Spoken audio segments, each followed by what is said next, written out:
Hello, this is Luke Fictitious. Today we're going to talk about Centronic, Synth, Max 2, and Syner-V synthesizer that is located in that. First of all, I have to start off um, by saying that I think that this might end up being the future of customer service. That you might have to go on social media and make a video about something in order to get customer service, because the customer service in my life is just absolute garbage. It's absolute rubbish every single place you look.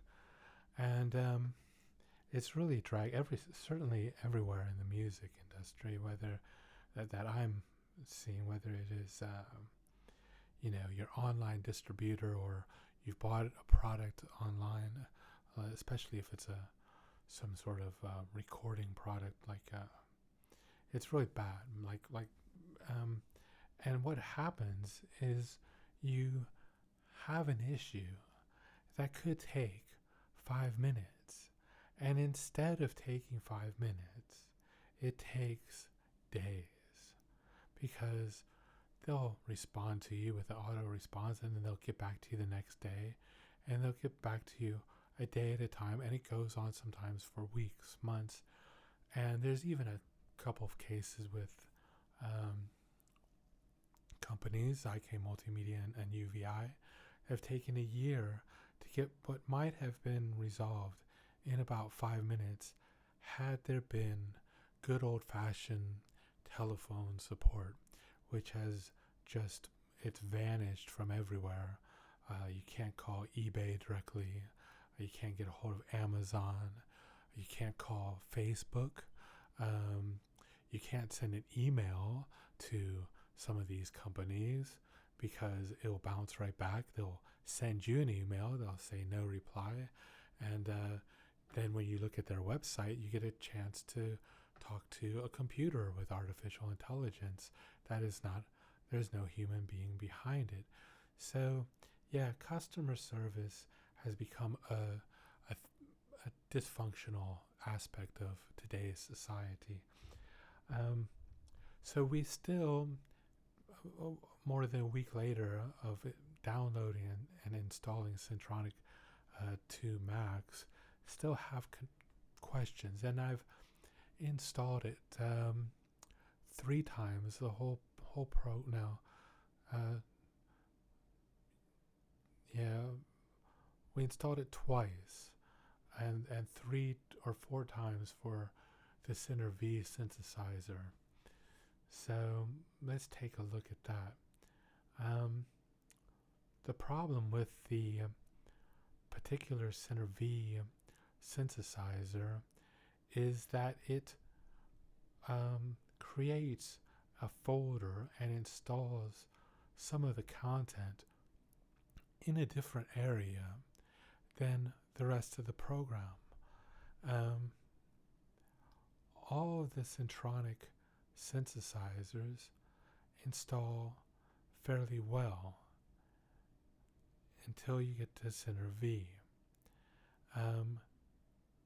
Syner-V, the first 2 directories appear to install, and they are located up to about one of these 2, and then the rest of them install into a different directory. Now, I've since copied these over, but what happens is for the volumes 3 and 4, the packages 3 and 4 for the Mac, maybe not the PC, maybe not the iOS, maybe not an older version, but for the Mac, they create this different folder called Syntronic2 sound content, and this is the beginning of directory, the package 3, and there's also package 4 in there.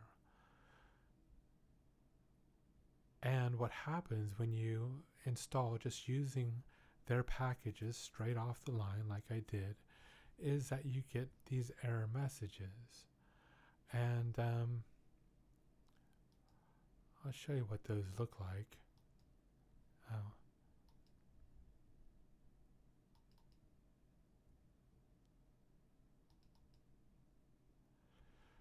Okay, so for directories 3 and 4, which are at least half of the presets in Syner-V here, you get an error that is like this. Instrument ST, which stands for sample tank 4, error.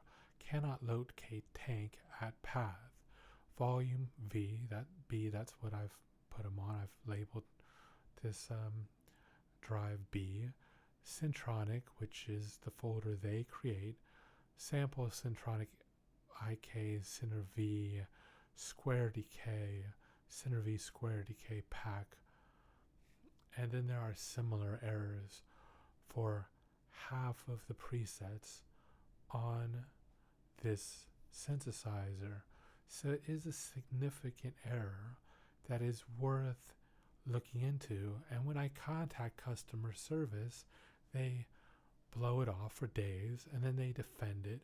And then I contact the Italy office and they say they don't have it there. And then I contact the UK office and they say they don't have any customer service there. And the error doesn't get resolved by customer service.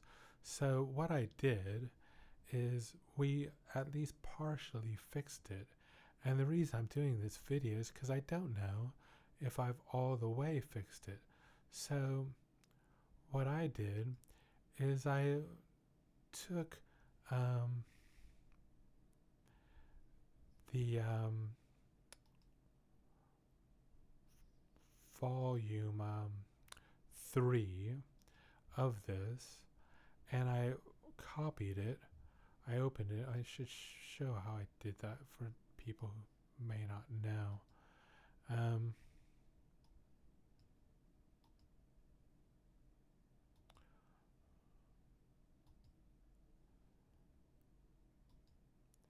We re-downloaded the volumes that are currently online. Again, just to make double sure everything was okay. We open them, and I think there's one open on the computer right now, so it won't take long to verify. And then what you do is you take this and you go like this, and you can see I've selected all. When select all, you copy 43 items, and then you paste them to where they need to, where they belong, where they're supposed to be, which is over here. And that you do that with volume 4 as well. And I've done that now, and now they are where they're supposed to be.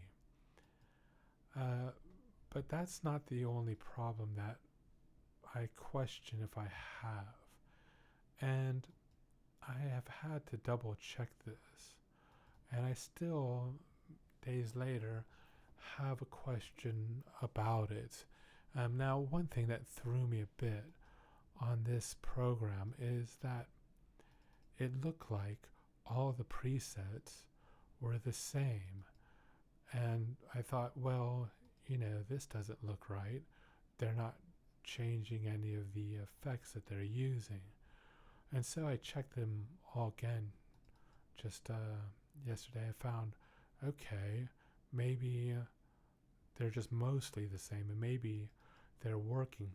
But since we had such an issue with this particular directory, I question if some of the other directories are not pointing in the wrong place, and if these effects are all correct right now. So it is a program that a software engineer, the people who put it together, should double check, because we've created this folder that we don't need to and we should not have. It's shown an error in the installation process, and I'm wondering if there's not an error, additional error, up here under, let's say, for example, effects presets, where we're not pointing the right effect to the right preset anymore. And it won't be for everyone now, will it? It'll only be for some. And I don't believe in software effects very much. I try to do everything I can through hardware. But what you might find, or what I might find, I should say, is that I actually kind of like some of the ideas they might have, and I might want to replicate that in a hardware situation if I can. If you take off the effects one way or another, and I like to generally just get rid of them completely, you will find you have a recording, a good recording of these synthesizers, and since you have a good recording of them, they sound just like them. They're sample-based instruments, for those who don't know, and so of course they sound just like the real thing if you take off the trashy computer effects. I'll definitely run reverb through a hardware unit. I don't think that we need compression on everything, and I don't know why somebody does think that. So I will just take that and get it completely out of there. We might like this EQ curve, but I would put EQ on in a mix. I don't know why we need to need air in everything that we do, or compression, although that came from a different effect, or sub-frequencies. I would rather trade the real sound of the synthesizer for that right there. Now, there might come a time, I found this with this effect, where the effect makes such a difference in the sound, not on this particular synthesizer preset, but on some others, that you lose the sound completely. So you might not want to replicate that through a hardware unit if you don't have a lot of them, and I don't have a lot of them. So you might want to keep just one of them there. And there might be something else that you kind of like, and you go, oh, I think I kind of want to keep that in there rather than replicate it through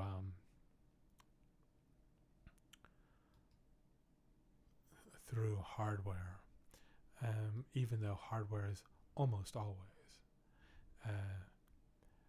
advantageous. They even have some amp simulations in this. I will say that the ones in their new version of their guitar package, what is it called? Forget what it's called. Amplitude, that's what it's called, isn't it? I have to say that those are better than these, or at least more authentic sounding than these are. But they might give it a characteristic. But to go back to the other problem, which I think, I don't know whether or not it's been resolved or not, is this right here. This is the second edit page, and in most of the new Centronic 2 Max, you're able to load single oscillators, multi-oscillators, maybe octave sync or PWM. In this one, you're only able to load full patches. And I don't know if that is a design of this particular synthesizer, or it is if it is a mistake from the directories not being in the right place, not pointing to the right places when you load these presets. And this is actually a somewhat significant feature in Centronic 2 Max. I agree with Eric with this one. He liked it, and I agree it's very cool. And so not being able to get this response of yes or no, and certainly not getting anybody who'd actually bother to look into it, what I did this morning is I went through every single synthesizer in here, and I just found out that there were 3 others that don't offer editing across all of these tabs. They only offer editing on full patch, and one of those is the modular synthesizer, which is just offering the drum sounds. It's not offering any of the other sounds. So there's some electronic drum sounds in there, but and there's a couple, and the other ones were a couple of the digital synths. But this is, if it's in there, it's a very cool feature that I'll show you quickly here for those who don't know. It's in Centronic 2. It's not in the Centronic 1 patches there. And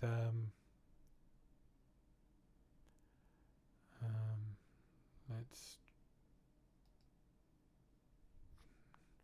try loading one from this one here.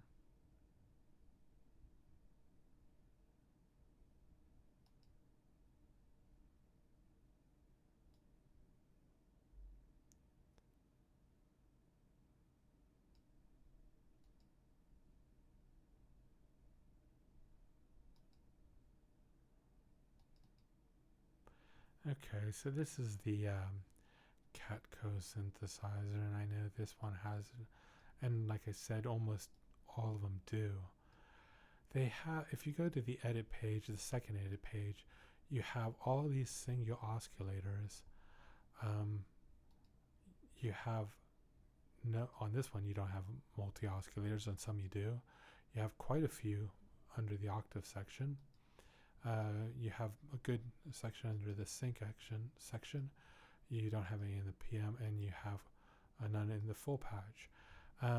So like I said, I don't know with the Syner-V if that is a issue or not, but what it means is you can build a combi on this page, and I find it a little bit more user friendly than the other page. I kind of prefer it, although it has a lot of the same functions.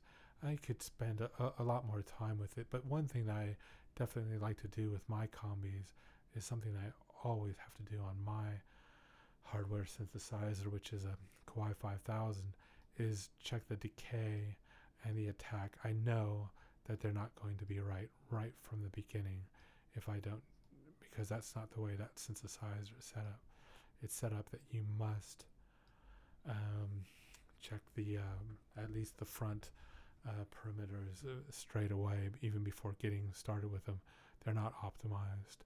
They're leaving you to optimize them with that particular synthesizer. So you want to kind of check this and see if you like the sound of it. And that's, I think, a little bit easier to do in this. And you can build combis through that, which is a very cool feature.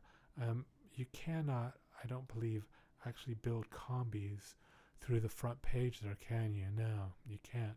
So you have the presets, which there's a good selection, but for one of the purposes I plan on using these synthesizers for, which is a guitar synth, I'm only getting 2 or 3 patches per each synthesizer that I like for that purpose. So being able to build a combi is a significant improvement for what I'm actually using the program for. For keyboard sounds, I could probably deal with the patches, and then again just edit out the horrible effects and get rid of them. So the other bigger issue I have with Centronic, because I can't just simply use the other synthesizers in it, is copy protection. In this, you have to connect to the internet, which I hate doing. I always keep my music computer offline. It's been connected, unfortunately, about 6 times in the last 10 or 15 years, and I hate it every single time I do it, because I think it's an invasion of privacy. But still, I have managed to do it maybe that many times in 15 years, a half dozen times, maybe 10 times or so, don't know. Is the copyright protection in this is not as good as it needs to be for a professional instrument.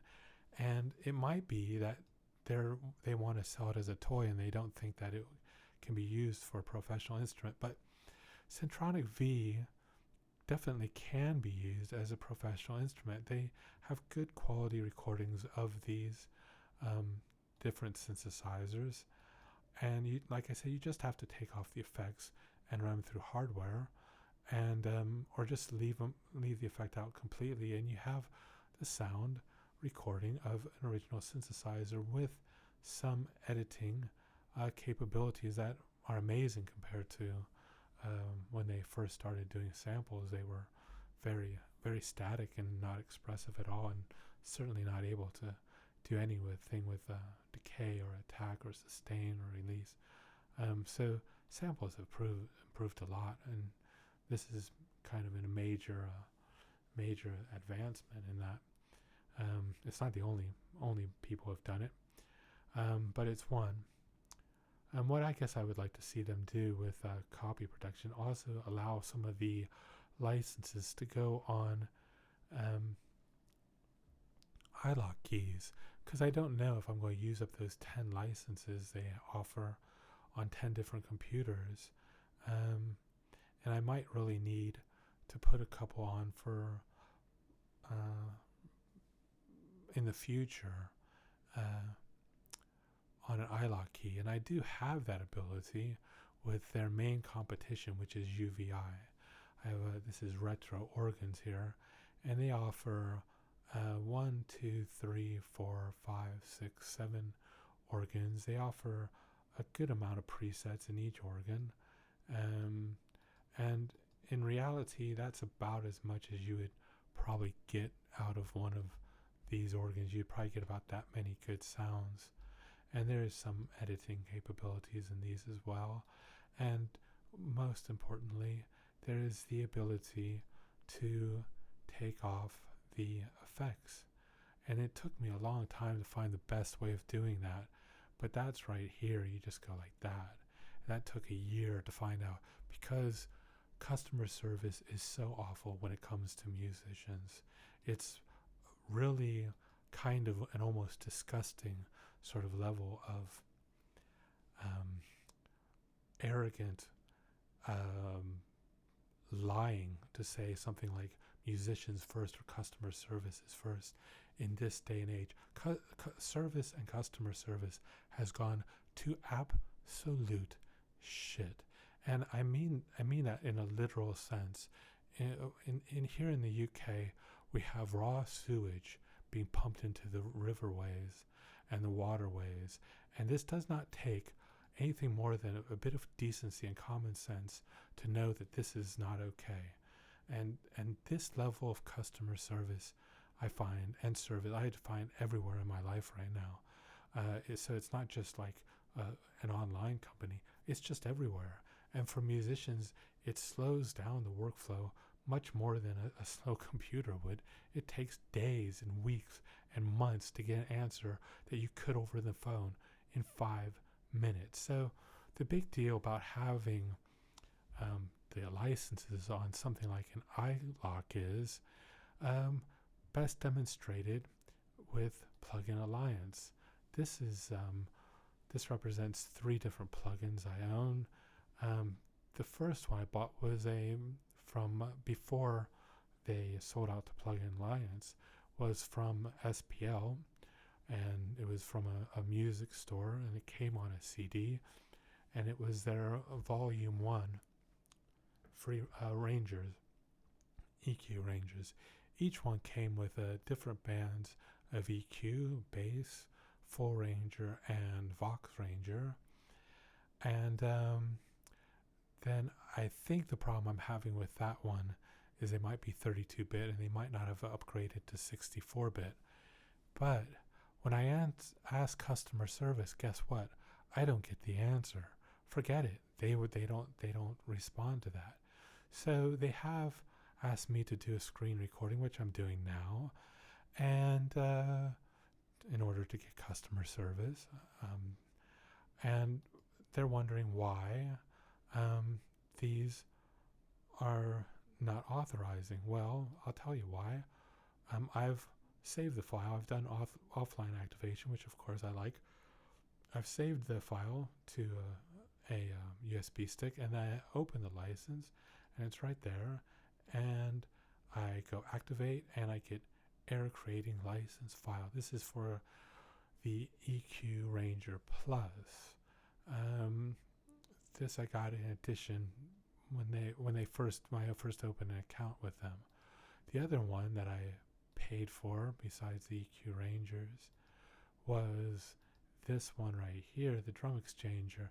Now I actually haven't used this very much, but it has a couple interesting artistic options in it, definitely.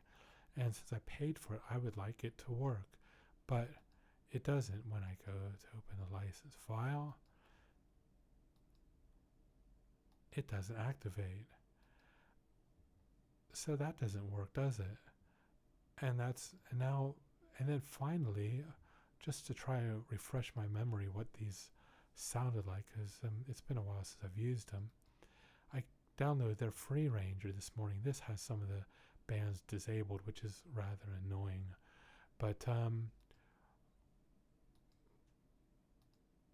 and a Free Ranger is not very free, isn't it? Okay, so that's not working.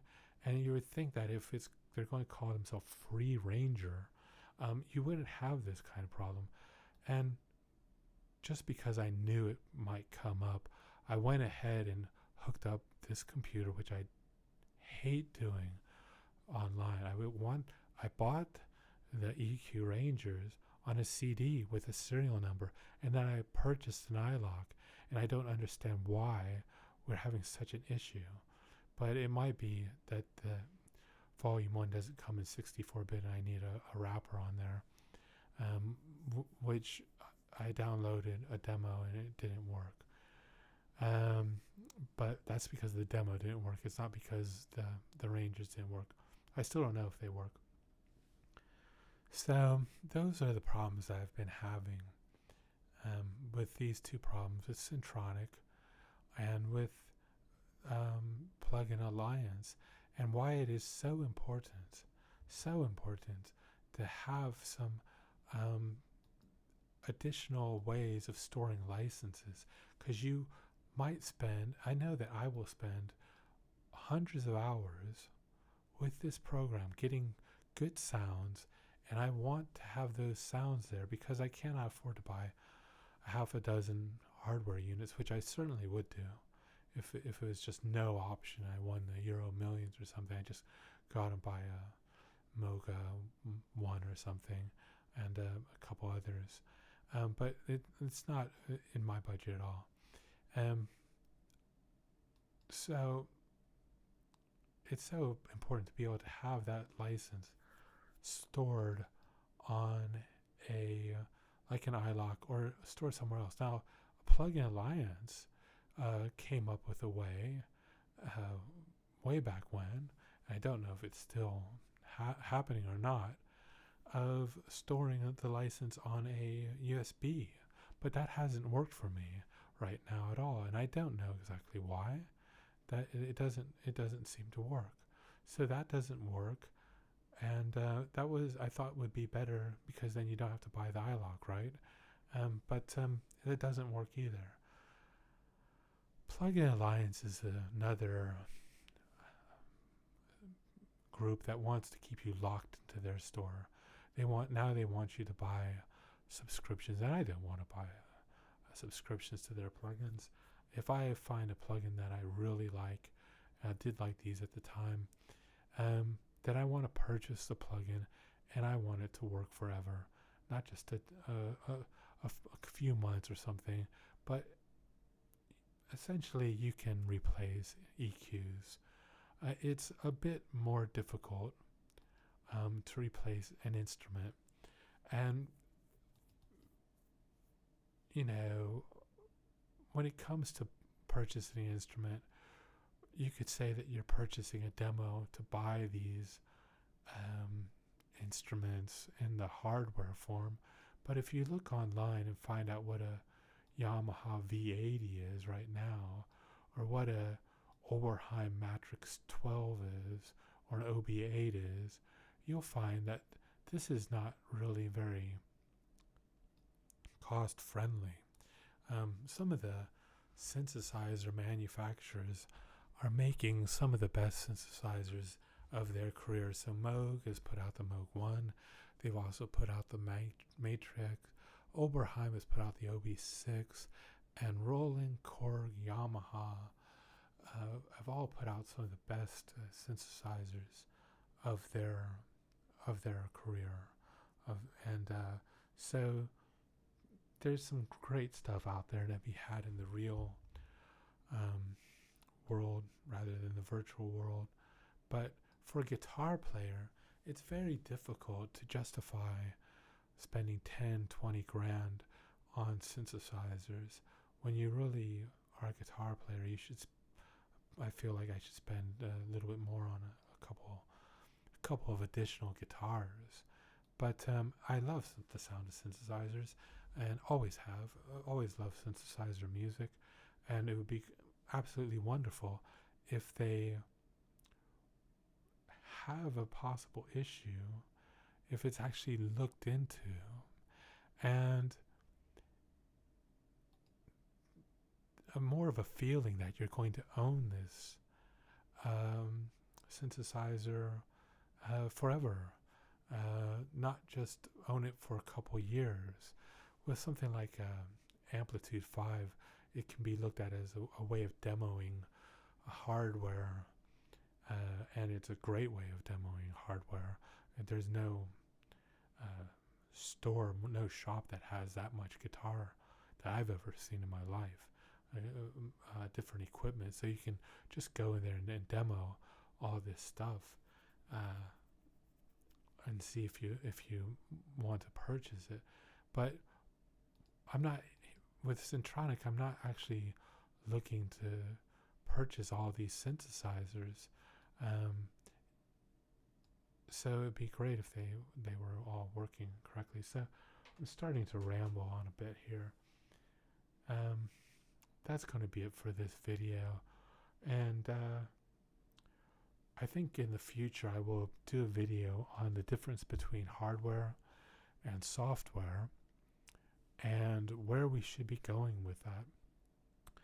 And where we should be going with that, and I'm going to have to mention this more than once, is good digital effects, because good outboard digital effects, I think, might be a reality to replicate those with the processing power of something like the M1, not just on a single chip, of course, but like if you had 3 or 4, or even like a PCIe card full of, let's say, 8 M1s on it, then you might be able to replicate, for example, with each chip or so, an outboard hardware digital effect, and have that,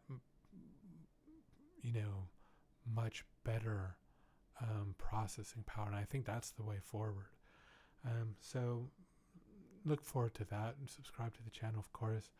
And if I don't get any update on this in the next 6 months, I'll do a video on that and tell you how it's gone. So goodbye. Cheers.